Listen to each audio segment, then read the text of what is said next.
روز کہیں جانے سے، رابطے بڑھانے سے محبتیں بھی تھک جاتی ہیں، تہمتیں بھی لگتی ہیں۔ اس لیے یہ سوچا ہے کہ فاصلے ہی اچھے ہیں۔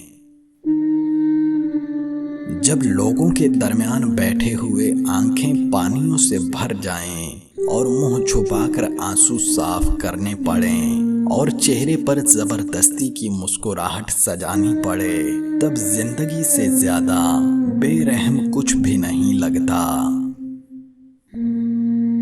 جب آپ کا بیٹا غلط عادتوں میں پڑ جائے تو کسی ایرے غیرے بے وقوف کی باتوں میں آ کر اس کی شادی کا نہ سوچیں بلکہ علاج کا سوچیں۔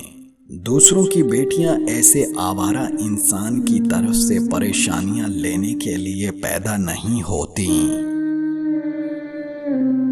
دل ٹوٹ جائے تو شاید پیار سے اسے دوبارہ جوڑا جا سکتا ہے، لیکن اگر مان ٹوٹ جائے تو اسے دوبارہ جوڑنا ناممکن ہو جاتا ہے۔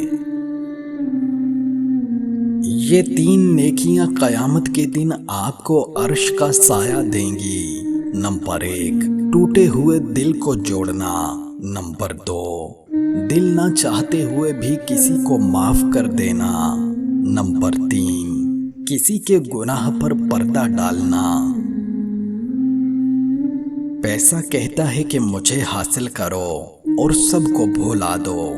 وقت کہتا ہے کہ میرے پیچھے چلو، باقی سب کو چھوڑ دو۔ مستقبل کہتا ہے میرے لیے کوشش کرو، باقی سب بھولا دو۔ اور اللہ صرف اتنا کہتا ہے کہ مجھے یاد کرو، میں سب کچھ تمہارے قدموں میں ڈال دوں گا۔ بیٹے نعمت ہیں اور نعمتوں کا حساب لیا جائے گا۔ بیٹیاں رحمت ہیں اور رحمتوں کا کوئی حساب نہیں ہوتا۔